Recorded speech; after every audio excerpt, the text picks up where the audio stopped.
आप सभी का स्वागत है एसएससी सीएचएसएल की क्लास 5th में। तो चलिए शुरू करते हैं आज का अपना टॉपिक का नाम है भारतीय संविधान एवं लोक प्रशासन।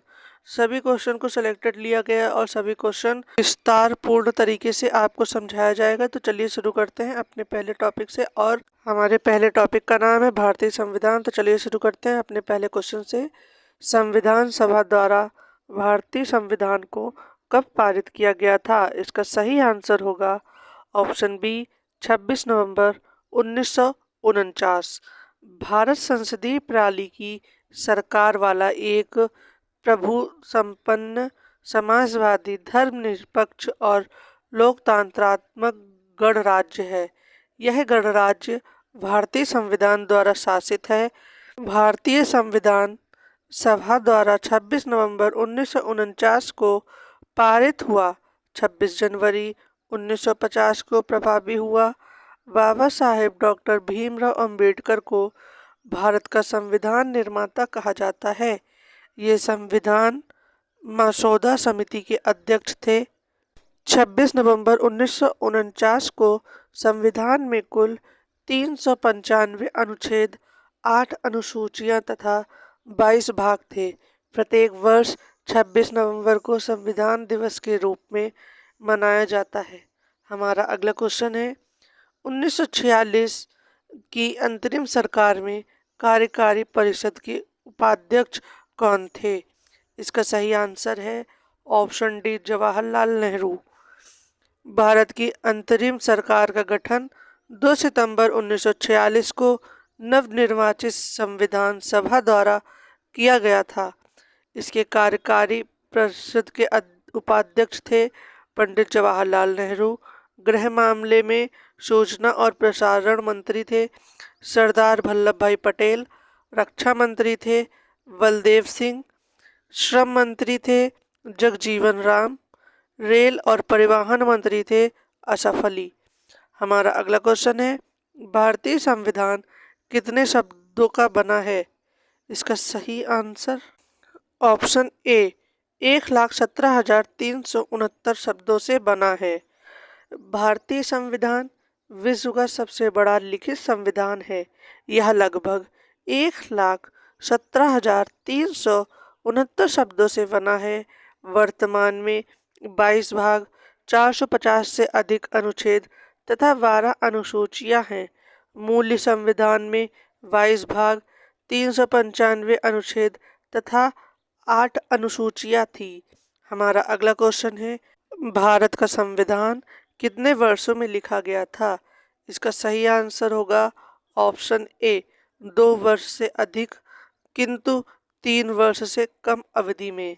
भारतीय संविधान के निर्माण में कुल 2 साल 11 माह और 18 दिन लगे।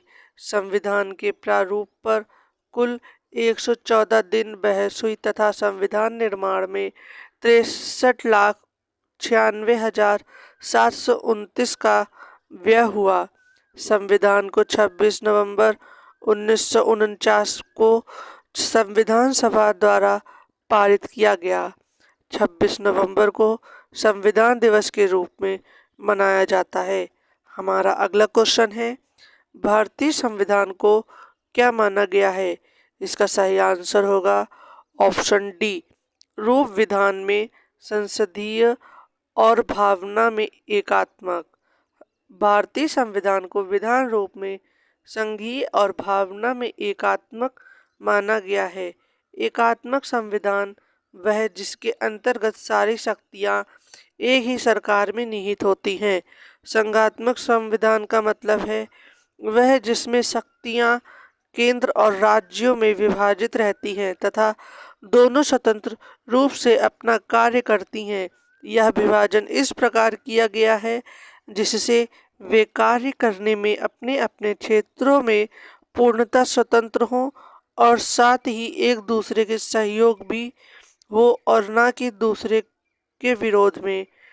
Professor KC. वियर के मतानुसार भारतीय संविधान अर्धसंघीय संविधान है। डॉक्टर जेनिंग्स के अनुसार भारतीय संविधान एक ऐसा संघ है जिसमें केंद्रीकरण की सशक्त प्रवृत्ति है। हमारा अगला क्वेश्चन है, इनमें से कौन सा भारतीय संविधान की एक महत्वपूर्ण विशेषता नहीं है? इसका सही आंसर होगा ऑप्शन डी, इसे राज्य के राज्यपाल, सांसदों और विधायकों के परामर्श से संशोधित किया जा सकता है। भारत के संविधान में भाग 20 के अनुच्छेद 368 में दी गई प्रक्रिया से संशोधन किया जा सकता है। भारत में संविधान संशोधन के लिए भारत की संसद से भिन्न किसी अन्य संवैधानिक निकाय या जनमत संग्रह की व्यवस्था नहीं है। भारत में संविधान संशोधन का कार्य केवल भारत की संसद करती है। संविधान में संशोधन हेतु विधायक संसद से के किसी भी सदन में प्रस्तुत किया जा सकता है। संविधान संशोधन विधेयक को संसद के सदन में पारित होने के बाद वही विधेयक संसद के दूसरे सदन में 2/3 बहुमत से उसी रूप में पारित होना चाहिए। इस प्रकार संविधान को राज्यपाल से संशोधित नहीं किया जा सकता। हमारा अगला क्वेश्चन है, निम्नलिखित में से किसने पहले 1935 में संविधान सभा का सुझाव प्रस्तावित किया? इसका सही आंसर होगा ऑप्शन डी, एम.एन. राव। भारतीय राष्ट्रीय कांग्रेस ने आधिकारिक तौर पर पहली बार वर्ष 1935 में एक संविधान सभा की मांग की थी। संविधान सभा का विचार एम.एन. राव के दिमाग की उपज थी। ब्रिटिश सरकार ने लीन लिथगो प्रस्ताव या अगस्त प्रस्ताव 1940 में द्वितीय विश्व युद्ध की समाप्ति पर संविधान सभा के गठन पर विचार की बात कही। क्रिप्स प्रस्ताव 1942 में ही सर्वप्रथम भारतीयों की संविधान सभा की मांग को स्वीकार किया गया। कैबिनेट मिशन 1946 के तहत संविधान सभा नवंबर 1946 में अस्तित्व में आया।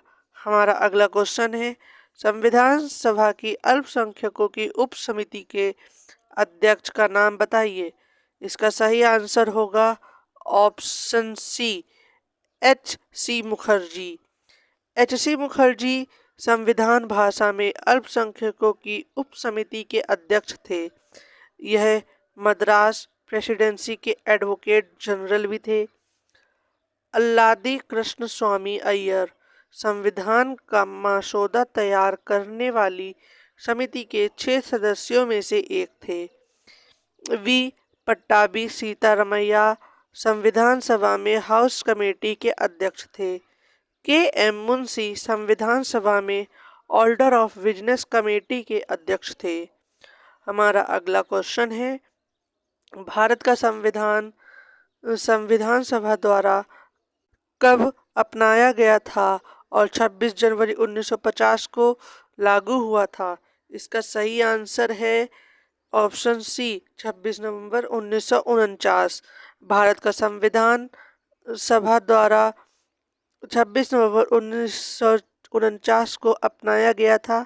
संविधान के 15 अनुच्छेद अर्थात अनुच्छेद हैं 5, 6, 7, 8, 9, 60, 324, 366, 337, 379, 380, 388, 391, 392 तथा 393 और 26 नवंबर को ही लागू कर दिया, जबकि शेष अनुच्छेदों को 26 जनवरी 1950 को लागू किया गया। हमारा अगला क्वेश्चन है, भारतीय संविधान सभा में कुल कितनी महिला सदस्य थीं? इसका सही आंसर होगा ऑप्शन सी, भारतीय संविधान सभा में महिला सदस्यों की संख्या 15 थी। भारतीय संविधान सभा का निर्माण भारत के संविधान की रचना के लिए किया गया था। संविधान सभा की कार्यवाही 9 दिसंबर 1946 को संविधान सभा की पहली बैठक में प्रारंभ हुई थी। 13 दिसंबर 1946 को जवाहरलाल नेहरू द्वारा उद्देश्य प्रस्ताव पेश किया गया था। वीडियो को लाइक करें, शेयर करें और सब्सक्राइब करना बिल्कुल भी न भूलें।